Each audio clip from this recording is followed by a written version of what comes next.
ఏంటి ఇక్కడ పరిస్థితి అంటే త్వరలో బై ఎలక్షన్ రాబోతుంది ఇక్కడ ఎట్లేదన్నా కూడా మాగంటి గోపీనాథ్ గారు చనిపోయిన తర్వాత ఇప్పుడు ప్రెసెంట్ కాంగ్రెస్ పార్టీ అధికారంలో ఉన్నప్పటికీ ఏ పార్టీకి ఓటేయాలనుకుంటున్నారు? బీఆర్ఎస్ అండి. ఎందుకని? ఎందుకంటే మేము ఇప్పుడు 15 సంవత్సరాల నుంచి బీఆర్ఎస్కేనండి. అన్న టీడీపీలో ఉన్నప్పటి నుంచి బీఆర్ఎస్ఏ.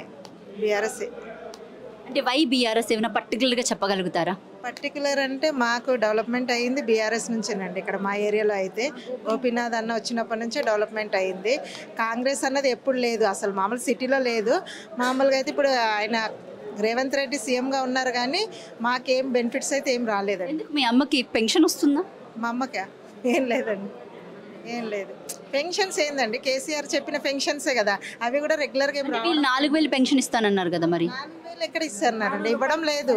ఆ 2000 వస్తుంది పాత పెన్షన్స్, అవి కూడా రెగ్యులర్గా లేదు. ఒక నెల మార్చి ఒక నెల అలా వస్తున్నాయి.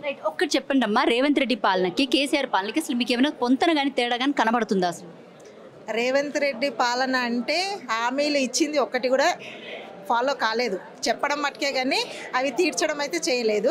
కేసీఆర్ అయితే ఏవి చెప్పిందో అవి అయితే 100% సక్సెస్ చేశారు. ఆయన పెన్షన్ అప్పుడు 200 ఉన్న దగ్గర నుంచి 2000 దాకా చేశారు. కానీ రేవంత్ రెడ్డి దాన్ని 4000 చేస్తున్నారు, కానీ ఎక్కడ చేశారు? ఏం చేయలేదు. అయితే ఇంకొకటి చెప్పండి అమ్మా, ఇప్పుడు ప్రెసెంట్ కాంగ్రెస్ గవర్నమెంట్ అధికారంలో ఉంది, మీరు బీఆర్ఎస్ పార్టీని గెలిపించుకుంటామంటున్నారు. ఒకవేళ గెలిపించుకుంటే ఈ నియోజకవర్గానికి ఏం మంచి జరుగుతుందని మీరు అనుకుంటున్నారు? ఎందుకంటే గవర్నమెంట్లో ఉన్న వాళ్ళు నిధులు అవి ఇవ్వకుండా చాలా అంటే చాలా ఇబ్బందులు పడతారు.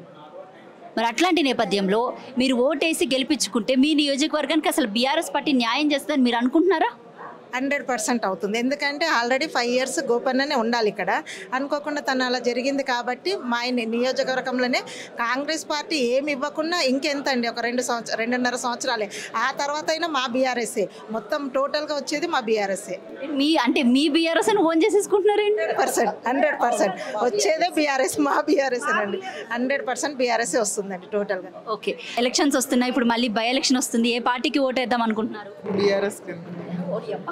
ఏం మేడం అంటే ఎవరిని అడిగిన బీఆర్ఎస్ అని, ఎందుకని? అసలు బీఆర్ఎస్లో అన్నీ ముందుకెళ్తాయి, కాంగ్రెస్లో అన్నీ మా వెనకనే ఉన్నాయి, ఇంకా అలానే ఉన్నాయి, పెండింగ్లోనే ఉన్నాయి.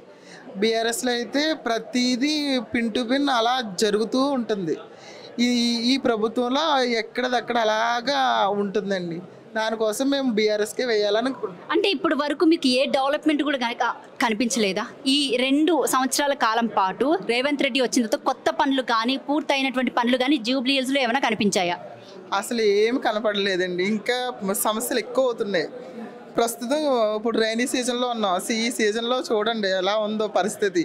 బయటికి వెళ్ళలేము, రాలేము, పిల్లలు స్కూళ్ళు అన్నీ ఎక్కడక్కడ ఆగిపోతున్నాయి. దీన్ని ఎవ్వరు పట్టించుకునేవారే లేరు. ఇలా అయితే చాలా కష్టం కదండి. అంటే వర్షాకాలం వచ్చినప్పటికీ కూడా మొన్న రేవంత్ రెడ్డి అర్ధాంతరంగా వచ్చి పర్యటించడం జరిగింది. ఎక్కడికక్కడ పనులన్నీ కూడా పూర్తి చేస్తామని చెప్పారు. అన్నారు కానీ రేవంత్ రెడ్డి వచ్చింది మా యూసుఫ్ కూడా కాదండి, బల్కంపేట దగ్గర వచ్చారు.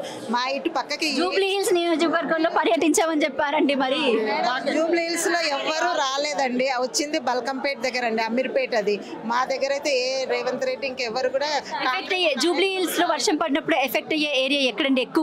ఎక్కువగా అంటే Krishnanagar, C block, B block, Venkatagiri అండి. అన్నీ అంటే ఇప్పుడు ప్రస్తుతం కాలం ఏంటంటే ముందుకు నడవాలి, ఎక్కడ ఆగిపోవద్దు.